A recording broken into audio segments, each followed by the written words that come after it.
la première main qui se lève. 1, 2, 3, les questions. Questions. Madame Gutmann. Merci, professeur Seminatore. Merci pour cette conférence. Merci. Ma question est peut-être naïve, mais je pense qu'elle est tellement évidente. Le Conseil des droits de l'homme est composé de membres qui représentent des pays qui ne les appliquent pas vraiment. Est-ce qu'il y a un espoir de voir cette situation changer à l'avenir qui permettrait de rendre ce Conseil des droits de l'homme plus crédible? Merci.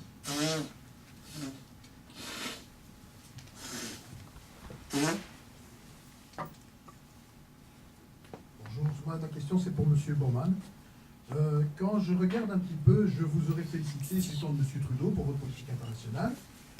Maintenant, j'ai un certain scepticisme, et notamment quand je vois certaines positions canadiennes qu'on peut appeler bellicistes, notamment je pense au sujet de l'Ukraine, puisque vous en avez parlé, quand on voit notamment certains ressortissants de votre pays qui ont eu des positions très en vue en Europe de l'Est, je pense à l'ancienne présidente de Lettonie, Mme Freiberga, je pense aussi à l'épouse de M.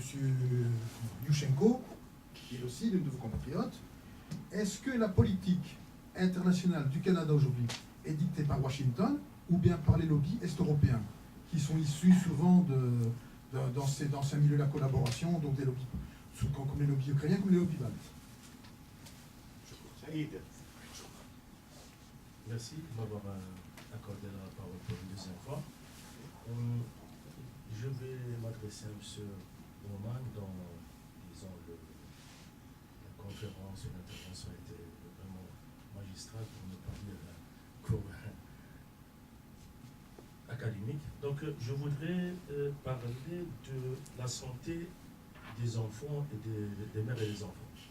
Là, vous me dites, pensez là justement au déséquilibre actuel à l'échelle mondiale de la démographie galopante, comme vous savez très bien. Et j'aimerais bien que si vous essayez là de montrer cet exemple aux autres pays de développement, et la Suisse par exemple, pour essayer de limiter à travers justement l'éducation des mères et des enfants, de convaincre de limiter les naissances quand on leur démontre ou bien leur montrer la multiparité, c'est-à-dire le nombre important d'accouchements chez une femme, le danger que présente la multiparité chez la femme, et lui, justement, donner des notions élémentaires d'hygiène, etc., l'allaitement de la maternelle, comment faire éviter à l'enfant d'être en contact avec des microbes, des épidémies, etc. Et justement, c'est là où je rejoins M. Seminatore quand il vous parle de l'éducation. C'est là justement où l'éducation, je ne parle pas de l'instruction, parce qu'il y a l'instruction, il y a l'éducation, il y a l'éducation, seulement pour voir un peu comment éduquer ces femmes, etc., pour ne pas avoir des accouchements approchés et mettre en place un plan ou bien une politique de planification familiale rationnelle et acceptée justement par la population locale. Merci. Madame Gutmann, vous vous adressiez à M. Bichet, j'imagine? M. Bichet, il a travaillé aux Nations Unies. Je pense que M. Baumann peut aussi répondre. Si les deux pouvaient répondre, ce serait fantastique. Monsieur, la dernière question, vous avez levé la main. Monsieur. Oui. En fait, je vais d'abord, je félicite les intervenants. C'était très intéressant. Alors, M. Bichet, vous avez parlé de mieux représenter, enfin d'inclure apparemment plus représentativement le Conseil de sécurité de l'ONU. Seulement, qui, quoi, comment, où, pourquoi, parce que ça déséquilibrerait tout. Et ensuite, M. Baumann, je voulais savoir pourquoi est-ce que si le gouvernement canadien pointe l'environnement comme étant une des priorités au niveau des ressources naturelles, etc., mais aussi au niveau du respect de l'environnement, pourquoi est-ce qu'il y a cette exploitation dévastatrice des sables bitumineux en Alberta ou des projets comme le pipeline Keystone XL etc., ce qui sont très américains en fait ici en Europe. Voilà, merci beaucoup. Monsieur le ministre, vous présidez des sessions avec beaucoup de questions. Vous avez la parole, monsieur. Je donne la parole à monsieur Baumann. Ensuite à monsieur Bichet. D'accord, je vais essayer d'aller dans l'ordre. Peut-être avant, si vous me permettez, monsieur le professeur, j'ai réalisé qu'en vous parlant assez longuement, je n'ai pas parlé beaucoup de l'Europe tout à l'heure. Et je n'ai pas listé l'Europe comme étant une des priorités du Canada, par exemple, à l'heure actuelle. Et je voulais vous rassurer que cela va de soi. À peu près tous les éléments de politique étrangère du Canada à l'heure actuelle, on travaille en très étroite collaboration avec l'Europe. Vous êtes le continent où on a le plus d'affinités culturelles au niveau des valeurs partout. Et la relation Canada-Europe, en fait, se porte extrêmement bien ces jours-ci. Et d'ailleurs, il y a des grands accords, un accord commercial et un accord politique qui seront bientôt soumis au Parlement européen pour ratification, que nous, on espère, seront appuyés très fortement. Ils vont consolider l'accord commercial en particulier. On parlait des nouvelles technologies, de l'investissement, de la recherche et du développement, tout ce qui est critique à l'avenir économique des deux parts de l'Atlantique s'y retrouve. Notre perspective à nous, c'est que le Canada et l'Europe ils tireront énormément profit. Alors, je voulais vous rassurer sur l'engagement du Canada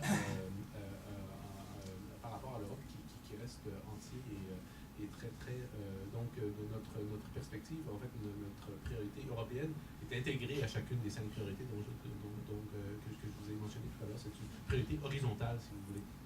Alors, Les meilleures relations sont nées à l'époque du général de Gaulle.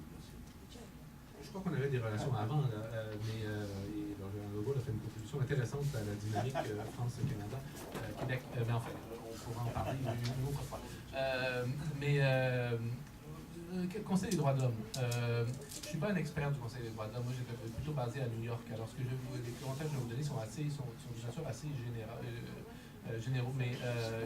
Mais ce que je peux vous dire, c'est que le Conseil des droits de l'homme, le Canada s'est investi beaucoup dans la réforme de l'ancienne Commission des droits de l'homme pour en faire le Conseil des droits de l'homme qu'on espérait deviendrait un outil plus efficace, plus représentatif, mieux structuré. Et je crois que malheureusement, ceux qui voulaient un Conseil des droits de l'homme plus efficace n'ont pas complètement atteint leur objectif, pour faire un euphémisme. Nous, d'ailleurs, on voulait que ça s'appelle le Conseil des droits de la personne, parce que au Québec, au Canada, on préfère un langage plus inclusif au niveau des genres, mais enfin, en Europe, vous avez des pratiques un peu différentes.